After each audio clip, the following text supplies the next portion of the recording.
We got a square ABCD with the side BC further extended to E and the side DA extended to F. Let us say EF is a diagonal, we can say it roughly, though not exactly. We are given that EM measures 4 unit, MN measures 10 unit, and NF measures 6 unit. The question is find the area of the shaded region or find the area of the square. Let us extend the side BC and draw an angle that measures 90 degrees from the point F. Or we are drawing perpendicular from the point F to the extended line segment BC. Now this angle measures 90 degrees, so does this, and so does this. This has an effect that if we call this point to be K, then FKBA is a rectangle. Is the side of the square measure x unit and opposite side of rectangle are equal, it follows that this line segment KF also measures x unit. Now, from the point M, we draw a perpendicular to the line segment AB. Let that perpendicular intersect AB at the point L. And consider triangle MLN. ML measures x unit because this is a right angle, this is also right angle, and this is also right angle. So LBCM is a rectangle and opposite side of a rectangle are equal. Aha! I can find x if I know NL. However, I do not know NL. If I do not know NL, it's an unknown. Let's call NL to be measuring U unit. Once again, we call NL to be measuring U unit. Somehow, if I know U, then I am done. Now, consider the triangle MLN, the smaller triangle, and EKF. Those two angles are equal. These two angles are also equal, and those two angles are also equal. Or MLN is just a squeezed version of EKF. In other words, MLN is just a compressed version or scaled version of triangle EKF. You just compress EKF, you get the triangle MLN.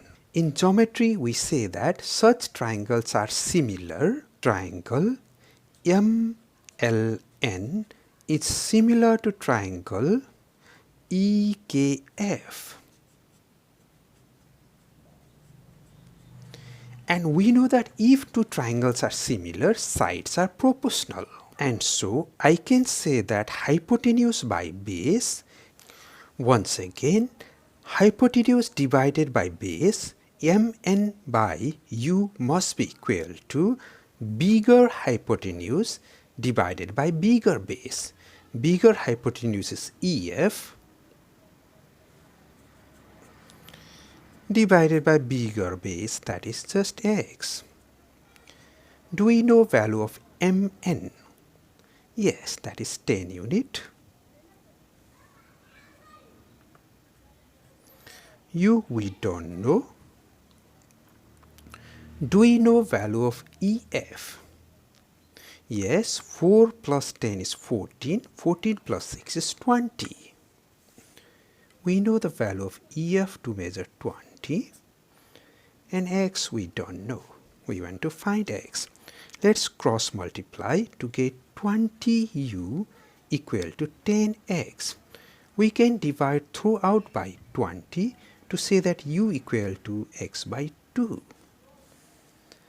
Okay, we don't know the value of unknown side, NL. However, we know that u equal to x by 2. Let us just write x by 2 instead of u. Now consider triangle MLN. It is a right angle triangle with ML measuring x unit NL measuring x by 2 unit and MN measuring 10 unit. Can we solve for x? Of course, and we can do it by applying Pythagoras Theorem. By Pythagoras Theorem, square of hypotenuse, that is 10 square, must be equal to sum of square of perpendicular. Perpendicular happens to be x unit, so x square, plus square of base. Base happens to be x by 2, and thus x by 2 whole thing square. Can we solve for x? The answer is yes. 10 square is 100, and then x square we write it as it is. X by 2 whole thing square is x square by 4. We take the LCM 4 and say that 100 equal to 4 number of x square plus x square divided by 4. Okay, let's write the unknown to the left hand side. 4 number of x square and 1 number of x square, we get 5 number of x square divided by 4 equal to 100. That can be written as 5 number of x square equal to 100 times 4, or x square equal to 100 times 4 by 5. We can cancel by 5 out, and we find that x square equal to 80. Do we need to find x? No, we need the area of a square, and area of a square is just x square. And lastly, area of square equal to x square, that is 80 square unit. Square unit.